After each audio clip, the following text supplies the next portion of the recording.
Times news channel देखे आप सभी दर्शकों का बहुत बहुत स्वागत है। मैं हूं रमनदीप कौर। इस वक्त की बड़ी खबर आ रही है प्रयागराज से। क्या है पूरा मामला, देखने के लिए बने रहिए हमारे साथ। मानक के विपरीत चल रहे शहर में अवैध अस्पताल, स्वास्थ्य शिक्षा अधिकारी पर खड़े हुए सवाल।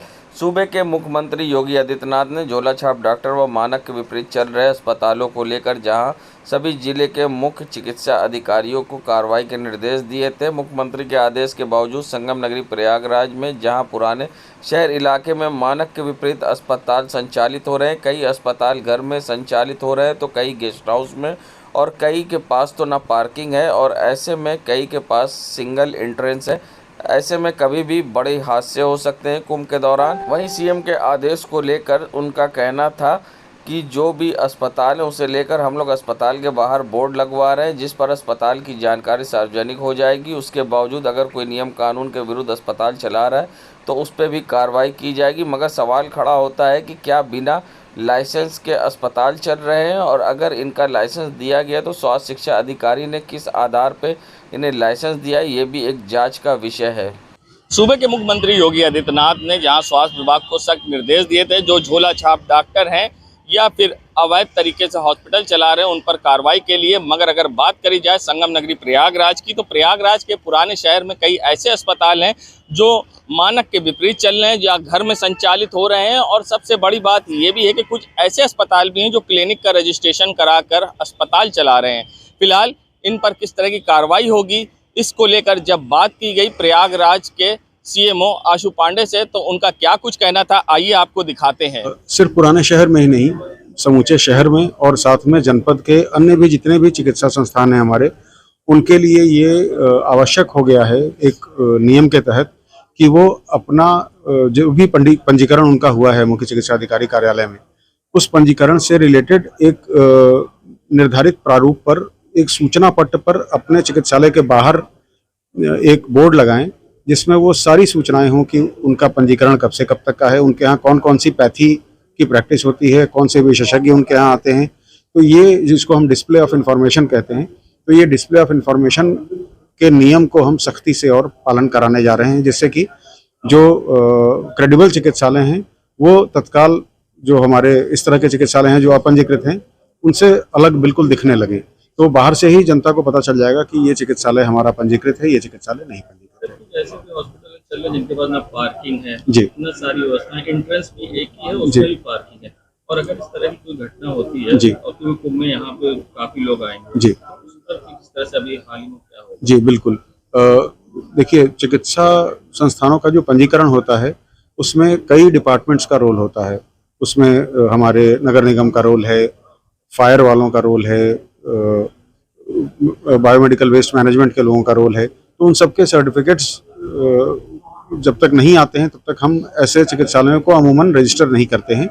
इसको और भी गहनता से रिव्यू किया जाएगा एक बार जब हम ये डिस्प्ले ऑफ इंफॉर्मेशन वाला अपना जो मुहिम हमने चलाई हुई है वो कंप्लीट हो जाती है। तो सीएमओ प्रयागराज आशु पांडे का कहना था कि जो भी नियम कानून का उल्लंघन कर रहे हैं उसको लेकर शासन से जो निर्देश दिए गए हैं उसकी हम कार्रवाई कर रहे हैं, क्योंकि सभी अस्पताल के बाहर अब पटल पर अनिवार्य कर दिया गया कि कौन डॉक्टर किस तरह से यहाँ आता है, प्रैक्टिस करता है और क्या सुविधाएं अस्पताल में और इनके रजिस्ट्रेशन कब से कब है। ये प्रक्रिया पूरी हो जाएगी जिसके बाद जो अस्पताल नियम कानून का उल्लंघन कर रहे हैं उन पर भी कार्रवाई होगी। मगर सबसे बड़ी बात ये भी है कि जिस तरह से अस्पताल का रजिस्ट्रेशन होता है उसमें फायर सिस्टम और जिस तरह से स्वास्थ्य शिक्षा अधिकारी से मान्यता मिलती है उसके बाद ही अस्पताल चलता है। मगर ये अस्पताल जो बिना पार्किंग के हैं, जो घर में संचालित हो रहे हैं, किस तरह से वे चला रहे हैं या वे नियम के विरुद्ध अपने मनमानी तरीके से चला रहे हैं। अगर इनको लाइसेंस दिया गया है तो किस जांच और किस तरह से इनको मानक के विपरीत लाइसेंस दिया गया है स्वास्थ्य शिक्षा अधिकारी के द्वारा, ये भी एक अपने आप में बड़ा सवाल है। फिलहाल ये जांच का विषय है, जांच के बाद ही स्पष्ट होगा कि किस तरह से ये अवैध अस्पताल संचालित हो रहे हैं और आगे सीएमओ प्रयागराज इस पर किस तरह से कार्रवाई करेंगे और पुराने शहर के जो इलाकों में चल रहे अवैध अस्पताल हैं उन पर किस तरह की कार्रवाई होगी। सैयद मोहम्मद आमिर, प्रयागराज। संगम नगरी प्रयागराज के इलेक्ट्रॉनिक मीडिया क्लब में इस वर्ष दीपावली के उपलक्ष्य में पूजा का आयोजन उत्साहपूर्ण माहौल में संपन्न हुआ। इलेक्ट्रॉनिक मीडिया क्लब के नारद सभागार में दीपावली के अवसर पर एक बैठक कार्यक्रम में क्लब के सभी सदस्यों ने भाग लिया और पूरे विधि विधान के साथ पूजा अर्चना की गई। इस अवसर पर क्लब के सदस्य आरा भारद्वाज मुख्य रूप से पूजा संपन्न करवाई। सभी सदस्यों ने मिलकर मां लक्ष्मी और भगवान गणेश की आराधना की और समृद्धि, सुख, शांति की कामना की। इलेक्ट्रॉनिक मीडिया क्लब के संस्थापक संरक्षक वीरेंद्र पाठक ने इस पावन अवसर पर सभी सदस्यों को बधाई दी और क्लब की सफलता तथा उज्जवल भविष्य के लिए शुभकामनाएं दी। उन्होंने कहा कि दीपावली सिर्फ एक पर्व ही नहीं बल्कि सभी के जीवन में सकारात्मक ऊर्जा का संचार करने वाला त्यौहार भी है, जो हमें अंधकार से प्रकाश की ओर ले जाता है। क्लब के सदस्यों के लिए ये पूजा और आयोजन आपसी एकता, सहयोग और सद्भाव को और मजबूत बनाने में महत्वपूर्ण भी है। दीपावली इस विशेष पूजा में सभी उपस्थित सदस्यों को क्लब की ओर से उपहार और मिठाई भी दी गई। इन उपहारों में विभिन्न प्रकार की मिठाइयाँ शामिल थी। क्लब द्वारा किए गए इस आयोजन ने सभी सदस्यों को एक साथ जोड़ा और उनके बीच स्नेह तथा अपनेपन को और गहरा किया। पूजा के उपरांत सभी सदस्यों ने मिलकर दीप प्रज्वलित किया और एक दूसरे को दीपावली की शुभकामनाएं दी। इस इलेक्ट्रॉनिक मीडिया क्लब की एक परंपरा थी कि वह हर त्यौहार भाईचारे के साथ मनाता है और अपने सदस्यों को कुछ न कुछ गिफ्ट देता है। आज भी दीपावली के अवसर पर इलेक्ट्रॉनिक मीडिया क्लब के सदस्यों को मिठाई दी गई और कुछ गिफ्ट दिया गया कि उनका उत्साह परिवार के साथ बढ़ा रहे, दीपावली उत्साहपूर्वक मनाएं और क्लब दिनों दिन तरक्की करता रहे। हमारे क्लब में सम्मान और सहयोग प्रमुख है। ये दोनों भावना के साथ इलेक्ट्रॉनिक मीडिया क्लब में आज दीपावली मनाई गई। सभी को दीपावली की बहुत बहुत शुभकामनाएं।